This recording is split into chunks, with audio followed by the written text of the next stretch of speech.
সিরাজগঞ্জের বেলকুচি উপজেলা ৩ নং ভাঙাবাড়ি ইউনিয়নে আদাচাকি উচ্চ বিদ্যালয় মাঠে বিএনপির ভারপ্রাপ্ত চেয়ারম্যান তারেক রহমানের ঘোষিত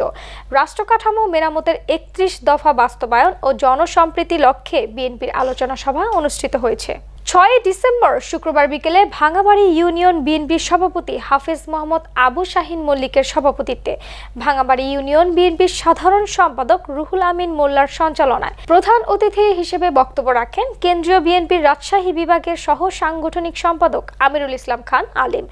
বিশেষ অতিথি হিসেবে বক্তব্য রাখেন বেলকুচি উপজেলা বিএনপির আহ্বায়ক নুরুল ইসলাম গোলাম, বেলকুচি পৌর বিএনপির আহ্বায়ক হাজী আলতাফ হোসেন।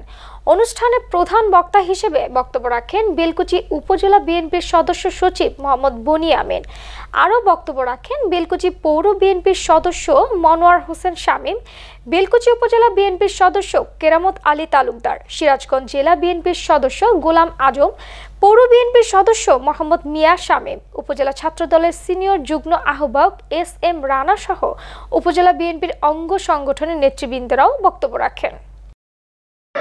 শিক্ষিত মানুষ যারা শিক্ষার মর্যাদা বোঝে, যারা শিক্ষার প্রসার চায়, সেই গুণীজনদের নেতৃত্বে শিক্ষা পরিচালনায় কমিটি হবে এবং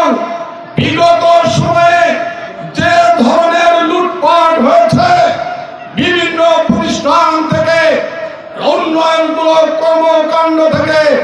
আমি পরিষ্কার ভাষায় বলে দিতে চাই, আমার নেতা দেশ নায়ক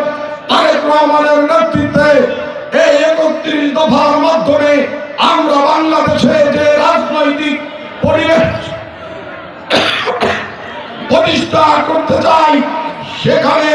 উন্নয়নের নামে কোন দুর্নীতিকে আমরা প্রশ্রয় দেব না।